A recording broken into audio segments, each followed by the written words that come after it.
In a hearing filled with tension and a lot of unclear answers, one major question kept hanging in the air. When the nation's top law enforcement leaders are asked something simple, can the public still count on getting a straight, honest answer? Hey everyone, welcome back to Frontline America. If you're new here, make sure to hit subscribe and smash that like button. The hearing opened with a question that has surrounded the Jeffrey Epstein case for years. Senators wanted to know if Epstein trafficked any young women to anyone besides himself. The nominee explained that after reviews by 3 different administrations, there were no credible leads pointing to other people who could be charged. When senators tried to narrow it down, basically asking if that meant Epstein trafficked no one but himself, the nominee pushed back, saying he had never claimed that, only that the evidence didn't support more prosecutions. Senators repeated the question again and again, asking for a clear yes or no. But the nominee stuck to his prepared answer and asked that the full context of his statements be entered into the record. The focus then shifted to a new issue. Had the nominee ever fired or disciplined FBI employees because they worked on politically sensitive cases? This included investigations involving Donald Trump and the January 6th attack. Every time the question was raised, the nominee repeated that no one had been removed only because of a case assignment. Senators said that sounded like he was dodging the real question. They pressed him harder, asking whether someone had been let go even partly for working on politically charged investigations. The nominee denied it, saying employees are disciplined only for not meeting professional standards. He also refused to discuss details tied to an active complaint and said he never ordered anyone to remove employees who had worked on Trump-related investigations. When asked if he ever admitted that such removals would be illegal, he said no, insisting that all terminations under his leadership were proper. Senators then circled back to the Epstein case. They pointed to past comments where the nominee seemed to suggest that Epstein's famous Black Book was under the personal control of the FBI director.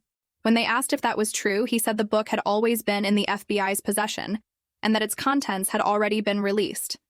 But senators weren't done. They again asked the key question. Based on everything the FBI has, did Epstein traffic victims to anyone besides himself? The nominee repeated his earlier position. Both Republican and Democratic administrations looked at the same information and found no credible evidence supporting more prosecutions. He pointed out that interview records, including Ghislaine Maxwell's, were made public. This led to another question. Why was Ghislaine Maxwell, shortly after giving testimony, moved to a minimum security facility even though that type of prison usually isn't used for someone convicted of her offenses? The nominee said that decision belongs to the Bureau of Prisons, not the FBI. He said he had no role in the transfer, doesn't handle inmate placement, and stays focused on national security, agency reforms, and protecting intelligence operations.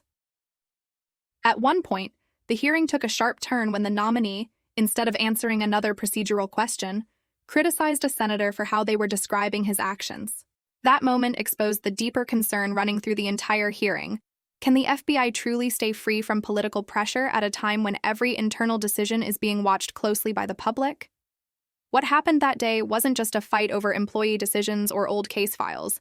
It was a test of whether the institution can still be held accountable. Senators wanted to know if politics influenced personnel choices and whether public comments about high-profile cases matched what was actually in the documents. The nominee insisted he always followed established rules and that the FBI had released an unprecedented amount of information. But the hearing highlighted a much bigger divide, the gap between what the public expects and how institutions operate today. People want clear oversight, not political games. Yet we are living in a time when accusations of political loyalty tests inside government agencies are more common than ever. For Americans watching, the stakes go beyond one hearing or one nominee.